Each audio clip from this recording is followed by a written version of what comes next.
Isang mapagpalang araw sa inyong lahat. Ang pag-uusapan natin ngayon ay tungkol sa paghubog ng konsensya batay sa likas na batas moral.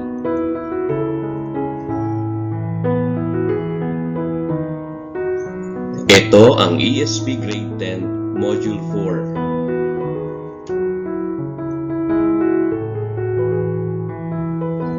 4. Sa module na ito, inaasahan may papamalas mo ang mga sumusunod na kaalaman, kakayahan at pag-unawa. Napatutunayan na ang konsensyang nahubog batay sa likas na batas moral ay nagsisilbing gabay sa tamang pagpapasya at pagkilos. Ang presentasyon ng module na ito ay nilikha bilang isang pansariling material ng mga guro at mag-aaral sa edukasyon ng pagkakatao grade 10 at makatulong bilang isa sa mga maraming paraan sa pagkatuto. Ito ay isang personal na gamit lamang, ngunit kinagagalak kong ibahagi para sa karagdagang pagnilang at pagpapalakas ng kasalukuyang kaalaman, gawi, kakayahan, kaugalian, impormasyon o kagustuhan. Naniniwala ako na magkakaroon ng karagdagang impormasyon, linaw o kaalaman pagkatapos ang ating supplementary video. Halika at samahan ako buksan ang module tungkol sa paghubog ng konsensya batay sa likas na batas moral.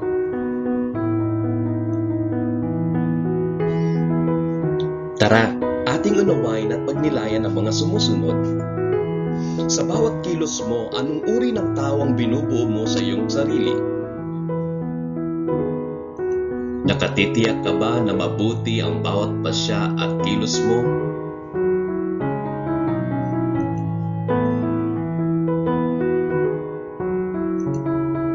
Sa nagdaang module, nabanggit na bilang natatanging nilikha, ang tao ay binigyan ng isip. Bukod dito, ang isip ay may likas na kaalaman tungkol sa mabuti at masama. Kaya't may kakayahan siyang magnilay at magmuni-muni dahil may kamalayan siya sa kanyang sarili. Ito ang tinatawag na konsensya. Gaya nga ng sinasabi ng karamihan, makinig ka sa iyong konsensya. Gawin mong gabay ang iyong konsensya.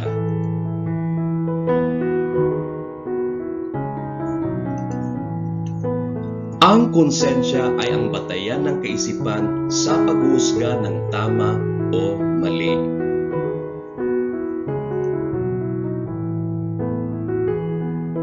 Ngunit naitanong mo na ba sa iyong sarili kung paano nga ba nalalaman ng konsensya na tama o mabuti ang isang kilos samantalang mali o masama ang iba?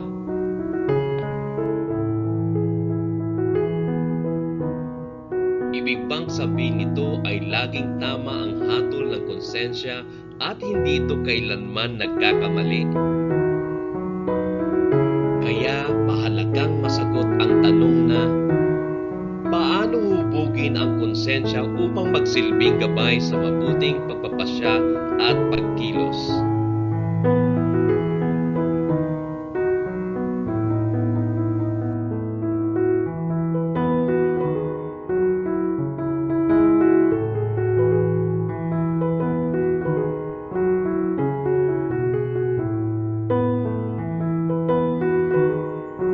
Sa module na ito, napag-usapan natin na ang tungkol sa mga sumusunod.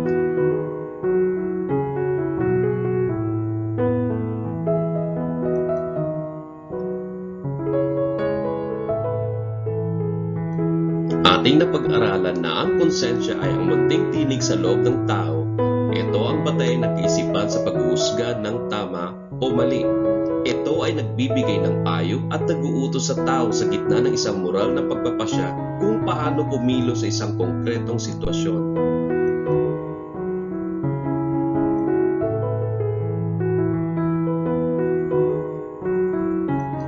Atin ding natalakay ang dalawang uri ng kamangmangan. Ang kamangmangan ay dahil nga sa sariling kapabayaan ng tao.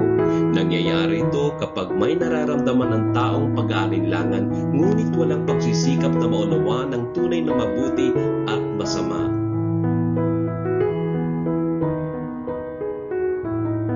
Ang unang uri ng kamangmangan ay ang kamang mga madaraig, mayroong pamamaraan na magagawang isang tao upang malampasan ito at ang pagkakaroon ng kaalaman dito ay magagawa sa pamamagitan ng pagsisikap o pag-aaral. Ito ay dahil nasa sariling kapabayaan ng tao. Ang pangalawang uri ng kamangmangan ay ang kamangmangan na di madaraig kung walang pamamaraan na magagawang isang tao upang ito ay malampasan. Ito ang uri ng kamangmangan na bumabawas o tumatanggal sa pananagutan ng tao sa kanyang kilos o pasya.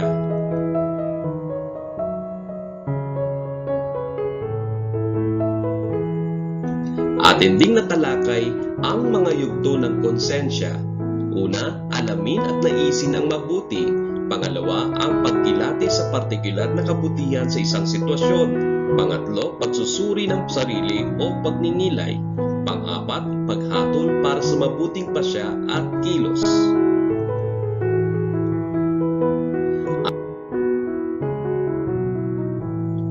Ating ding napag-usapan ang prinsipyo ng likas na batas moral. Una, gawin ang mabuti, iwasan ang masama. Pangalawa, kasama ng lahat ng may buhay, may kahiligan ng taong pangalagaan ng kanyang buhay. Pangatlo, kasama ng mga hayop, likas sa tao ang pagpaparami ng uri at papag-aralin ang mga anak. Pang-apat, bilang rasyonal na nilalang, may likas na kahiligan ang tao na alamin ang katotohanan at mabuhay sa lipunan.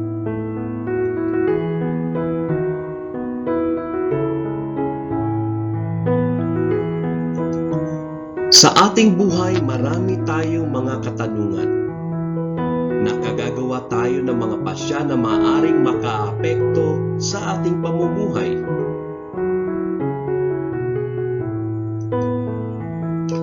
Gaya nga ng sinasabi ng karamihan, pag-isipan mo muna ng maraming beses bago ka gumawa ng pasya. Ang konsensya ang pinakamalapit na pamantayan ng moralidad na gumagabay sa ating pamumuhay tungo sa kabutihan.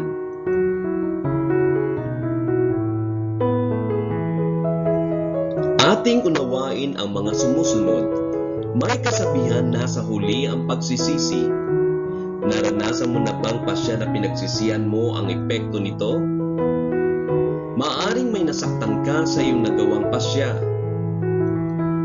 Ito ay dahil sa iyong konsensya na may kaugnayan sa likas na batas moral. Paano mo naitama o nalampasan ang pasyang iyong nagawa?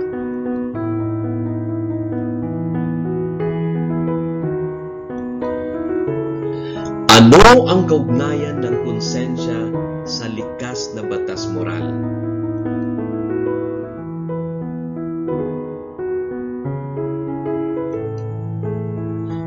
Ang konsensya ang pamantayan na ginagamit ng tao upang suriin ang iniisip, salita at gawa ayon sa likas na batas moral na siya namang batayan upang malaman ang mabuti at masama sa natatanging sitwasyon.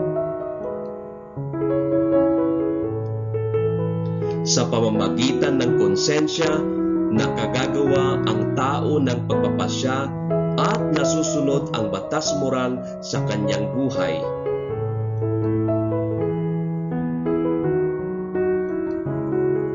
Sinusuri ng konsensya ang kilos kung ito ay tama o mali. Ang konsensya ang pinakamalapit na pamantayan ng moralidad.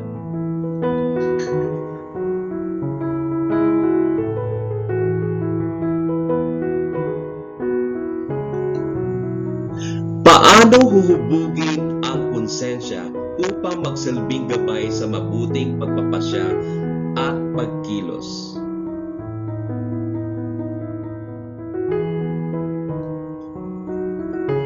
Anumang paghubog ay nag-uugat sa pagnanais ng tao na paunlarin ang kanyang kaalaman tungkol sa katotohanan at ang kaakibat nitong pagnanais na gawin ang mabuti.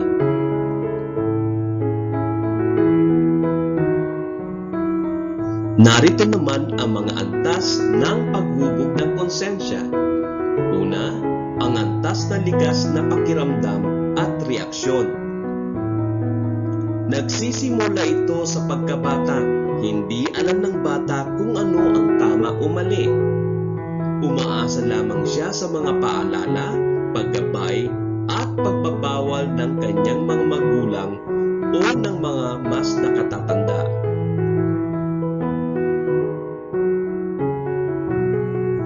Pangalawa, ang antas ng superego. Malaki ang bahaging ginagampanan ng mga otoridad sa pagpapasya at pagkilos ng bata. Itinuturo sa bata kung ano ang pinagbabawal sa lipunan at nagiging bahagi na ito ng kanyang buhay nang hindi namamalayan.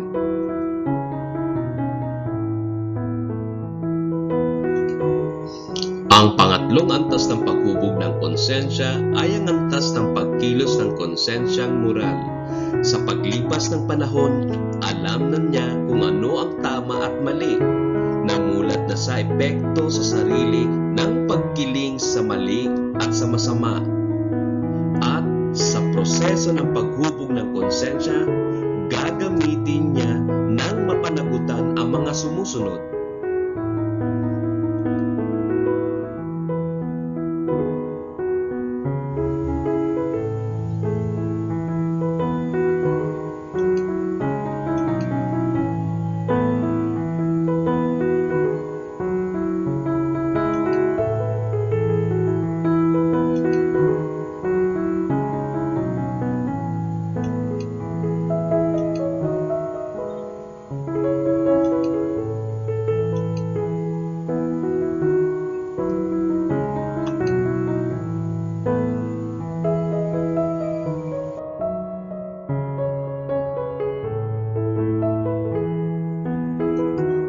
Sa ating pagpapatuloy, ayon sa salaysay ni Sister Felicidad Lipio, isang madring Dominican at edukador, matapat at masunuring isagawa ang paghahanap at paggalang sa katotohanan.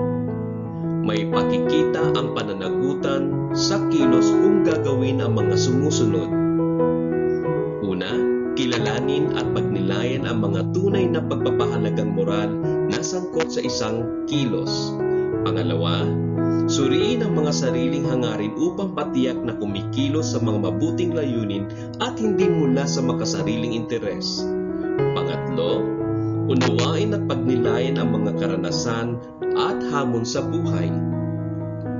Pang-apat, alamin at unawain ang mga talakayan tungkol sa mga napapanahong isyong moral at mga implikasyong panlipunan ng mga ito.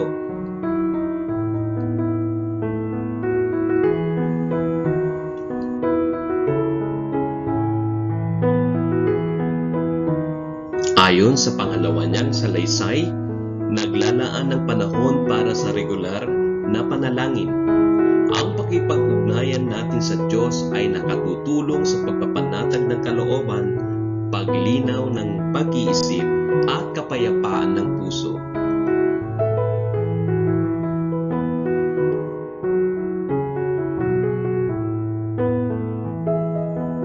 Tandaan, mahalagang simulan mula sa bata pa lamang ang paghubog ng konsensya. Makatutulong ito upang hindi siya magkamali sa kanyang paghusga ng mabuti o masama sa hinaharap. Ang layunin sa paghubog ng konsensya ay mahubog ang pagkatao batay sa pagsasabuhay ng mga bertud, pagpapahalaga at katotohanan, upang matiyak na ang sarili ay magpapapasya at kikilos batay sa kung ano ang tama at mabuti.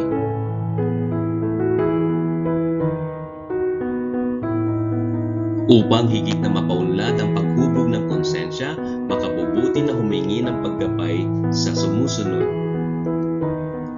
Mga taong nagsasabuhay ng mga pagpapahalagang moral, may sapat na kakayahan sa proseso ng paghubog ng konsensya tulad ng mga magulang at nakatatanda.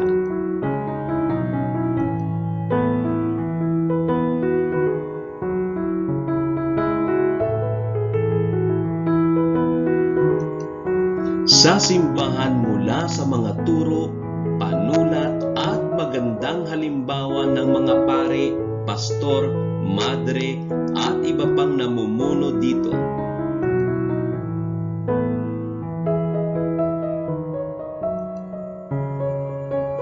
Pangatlo, ang ating paaralan.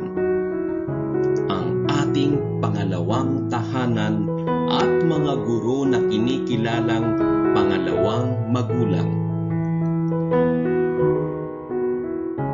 At panghuli, sa Diyos gamit ang kanyang mga salita at halimbawa.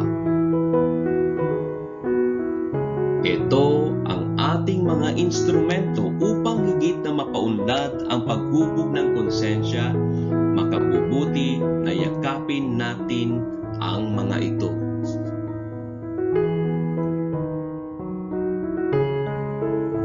Mahalaga ang pagtutugma ng sinasabi o iniisip ng tao tungkol sa isang bagay at sa kung ano ang tunay na layon ng pag-iral nito. Kung talagang nais na mahubog ang konsensya, kailangan mangibabaw ang layuning gawin ang mabuti at piliin ang katotohanan sa lahat ng pagkakataon.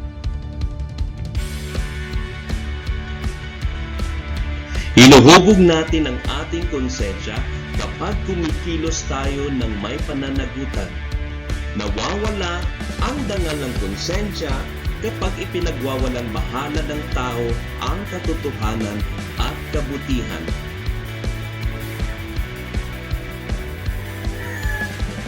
Gabay ang una at pangalawang prinsipyo ng likas na batas moral, maaaring mapadali ang proseso ng paghubog ng konsensya ng tao.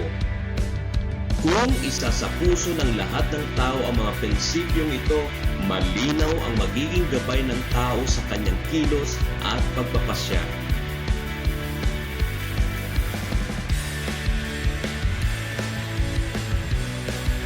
Tandaan, ang paghubog sa konsensya ng tao ay isang mabagal na proseso, kaya't mahalagang maiwan ang mahalagang mga katagang hango sa aklat ng konsensya.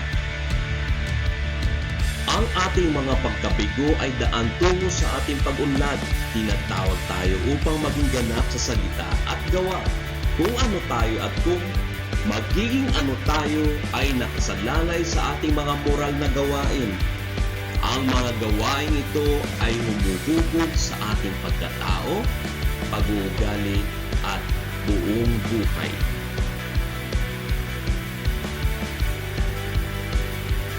Ang ating kakayahan na maunawaan at piliin kung ano ang mabuti patungo sa mabuting paraan ng pagkilos ay nagmumula sa konsensyang nahubog ng mahusay.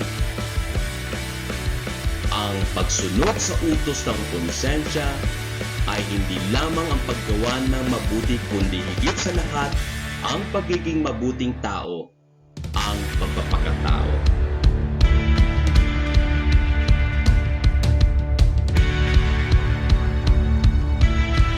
Tara, kaibigan, matatag ka na ba sa pagtugon sa hamon ng maayos at regular na paghubog ng konsensya?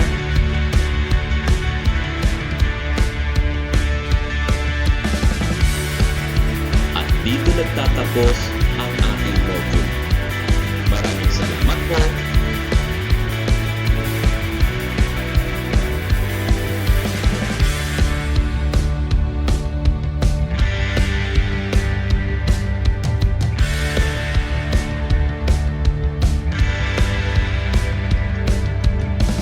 God bless you all.